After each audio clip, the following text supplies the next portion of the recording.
You sit on a plane that flies several miles high and wonder how does such a weight rises into the air? What holds it in there?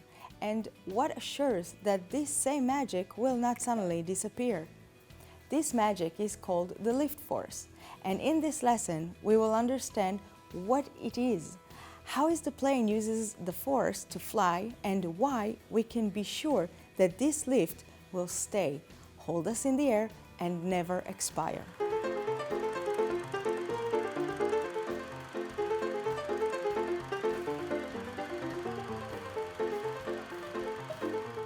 More than a century ago, men realized that the flow of air on a surface causes force. In windmills, for example, air flowing over a blade becomes a force. But the most tangible example is this. We all know the power that is created around our hand when we put it in the wind from a moving car. The wind flowing around our hand produces a lifting force. This force changes depending on the area of the hand or how large it is, the wind speed and angle of the hand relative to the wind. So if a hand at a speed of 60 miles per hour produces a lifting force, imagine how much force is created on the wing of an airplane with a huge area and a wind speed of 500 miles per hour. This lift is a gigantic force, and as long as there are wings which feel the wind, there will be a force that will hold the plane in the sky. Make sense to you? A very quick flight time, 6 hours and 20 minutes or so to London.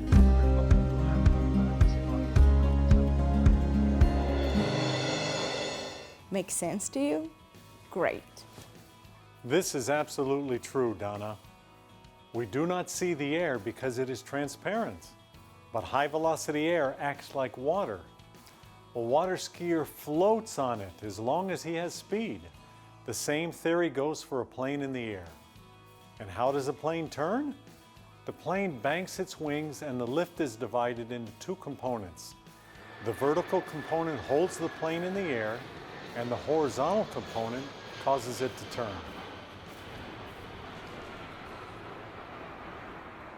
Have you noticed that race cars also turn in a tilt? They tilt for the same reason.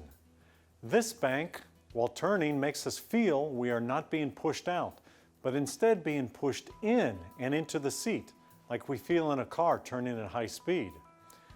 It's the same reason why a full glass of water will not be spilled while spinning in a circle.